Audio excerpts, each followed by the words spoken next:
बिस्मिल्लाहिर्रहमानिर्रहीम। अस्सलाम वालेकुम नाज़रीन, आप यूट्यूब चैनल देख रहे हैं, मैं इमरान खान हूँ। नाज़रीन, एक बहुत बड़ा सवाल पैदा हो गया कि क्या भारत पाकिस्तान पर हमला करने वाला है। मेरी इत्तला के मुताबिक पाकिस्तान में बहुत हाई अलर्ट है इस हवाले से, और पाकिस्तान के वज़ीर दिफा ने स्टेटमेंट भी दिया है, ख्वाजा आसिफ ने। आपको पता है ख्वाजा आसिफ दिफा के नुक्ता नज़र से स्टेटमेंट तो दे नहीं सकते जब तक कि पाकिस्तान की मिलिट्री एस्टेब्लिशमेंट उन्हें ना कहे। तो पाकिस्तान को इस वक्त ये क्यों कहना पड़ा और क्यों पाकिस्तान की मिलिट्री इस वक्त हाई अलर्ट पे है और भारत की जानिब से हमले का खदशा क्यों बढ़ गया है, इसको जानने के लिए आपको ज़रा थोड़ा सा बैकग्राउंड में जाना पड़ेगा और ये सिचुएशन, इसका एनालिसिस आपको करना पड़ेगा। एक तो देखें, पाकिस्तान और यूएई के हालात ख़राब हो गए और भारत के यूएई के साथ सबसे शानदार ताल्लुकात हैं दुनिया में। यूएई के अंदर दुनिया के सबसे ज़्यादा बाशिंदे जो रहते हैं वो भारत के हैं। यूएई की अपनी आबादी इतनी नहीं है जितनी आबादी वहाँ पर भारतीयों की है, तो अमली तौर पर यूएई के ऊपर भारत का कंट्रोल है। और पाकिस्तान के ताल्लुकात यूएई के साथ बिगड़ गए क्योंकि यूएई पाकिस्तान से बार बार पैसे वापस मांग रहा था। देखिए, उन्होंने पाकिस्तान पे बड़ा एहसान किया, हमें उनका एहसानमंद होना चाहिए, लेकिन पाकिस्तान के मिलिट्री एस्टेब्लिशमेंट के अकाउंट्स, पाकिस्तान की फौज से जुड़े हुए जो अकाउंट्स हैं, वो लगातार तज़हीक कर रहे हैं यूएई की कि हमें उनको पैसे वापस देने पड़ रहे हैं, उनके मुंह पे मारो पैसे, ए कायदे लहूती, उस रिस्क से मौत अच्छी, पता नहीं कभी कुछ, ये यूएई को ताने कस रहे हैं। हालांकि इतने सालों तक उन्होंने ये पैसा, लगभग 2 दहाइयों से ज़्यादा हो गए, पैसे का एक बड़ा हिस्सा आज भी पाकिस्तान के अकाउंट में उन्होंने रखा हुआ था।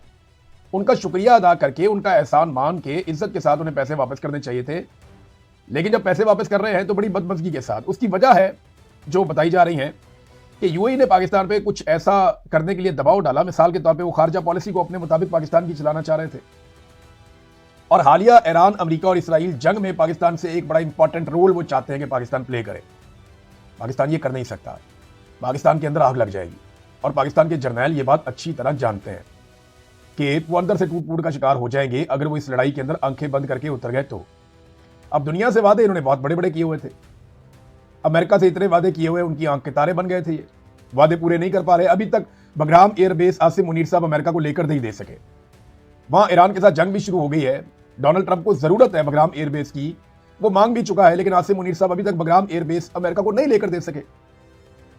फिर जो सऊदी अरब के लिए जो वादे किए गए थे, बगैर सोचे समझे वहां पे एक मुआहदा कर दिया, वो मुआहदा भी पूरा नहीं कर सके, यूएई के मेयार पे भी पूरा नहीं उतर सके। हालांकि इन्होंने उनकी बहुत पॉलिश की और यूएई को लगता था जैसे ही हमारे सबसे ज्यादा वफादार है, लेकिन वो भी नहीं हुआ। तो इंडिया को तो ऐसा मौका चाहिए था। इंडिया ने, आपको याद है, उन्होंने कहा था कि ऑपरेशन सिंदूर हमारा जारी है, उसमें सिर्फ वक्फा आया, और वो इंतजार कर रहे थे कि पाकिस्तान के ऊपर से वो हाथ कब उठते हैं जिनके बलबूते पे पाकिस्तान गेम डालता है। चाइना के मामला तो आपके सामने, चाइना ने पैसे वापस मांगे, उन्होंने कहा पैसे दो, हमारे ड्यूज क्लियर करो। अब ये जो चाइना ने पैसा मांगा है और जिस तरीके से मांगा है, और बॉडी लैंग्वेज अगर आप देखें, साफदार के साथ खड़े होकर जिस तरह चीनी वजीर खारजा बात कर रहे थे, वो नजर आ रहा था कि वो दे आर नॉट हैप्पी। और ये बात अब मैं आपको जिम्मेदारी के साथ बता रहा हूं कि जो लोग फॉरेन ऑफिस को कवर करते हैं, जो सीनियर सहाफी हैं, उनसे मेरी बात हुई, उन्होंने कहा जी जनरल बाजवा ये पॉलिसी लेकर आया था कि चीन को हटाओ और अमेरिका को लाओ। जनरल बाजवा ने इस पॉलिसी पे इमरान खान के दौर में ही काम शुरू कर दिया था। इमरान खान के दौर में भी कुछ वज़रा इस काम के लिए इस्तेमाल हुए, कुछ जानते हुए, कुछ अनजाने में, लेकिन चाइना तब भी नाराज हो गया था। ये बात ठीक है, इमरान खान के दौर में भी वो कुछ हद तक नाराज हो गया था, और जनरल बाजवा की ये पॉलिसी थी। जनरल आसिम मुनीर ने आने के बाद 100% यकीनी बनाया उस काम को जो बाजवा के दौर में 70%, 60% हो रहा था। अब चाइना को बच्चा तो नहीं है, वो दुनिया के अंदर सुपर पावर बनने जा रहा है। वो दुनिया का एक बेहतरीन, पूरी दुनिया में तजारत करते हैं, दुनिया की अलग अलग कौमों को मिलते हैं, उनको पता है कि कौन क्या कर रहा है और मामला कहां से चल रहा है। मैं चाइना का एक बड़ा जबरदस्त उनका एक अकाउंट है चीन का, मैं वहां पे एक उनकी एस्टेब्लिशमेंट से करीब समझे वाले चीनी स्ट्रेटेजिक तजियाकार हैं, ये अकाउंट है, और इसकी एक पोस्ट है, उसके ऊपर बड़ा वबेला पाकिस्तान में मचा हुआ है। वो पोस्ट है क्या, जरा पहले आप वो पोस्ट देखें, आपको आइडिया हो जाएगा। और ये चीनी एस्टेब्लिशमेंट के करीब समझा जाने वाला अकाउंट है।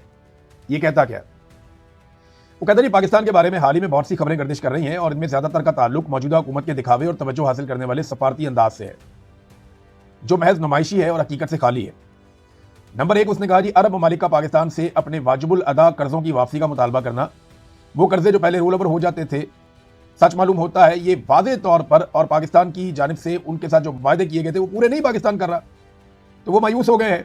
जरूरत से ज्यादा वादे पाकिस्तान ने सऊदी अरब के साथ और यूएई वगैरह के साथ कर दिए थे, ये उन्होंने बताया। दूसरा कहते हैं कि जहां तक पाकिस्तान के चीन से J-35 लड़ाका तैयारे खरीदने का ताल्लुक है, तो ये एक झूठी खबर है। पाकिस्तान के पास ऐसे तैयारे खरीदने के लिए पैसे ही नहीं है।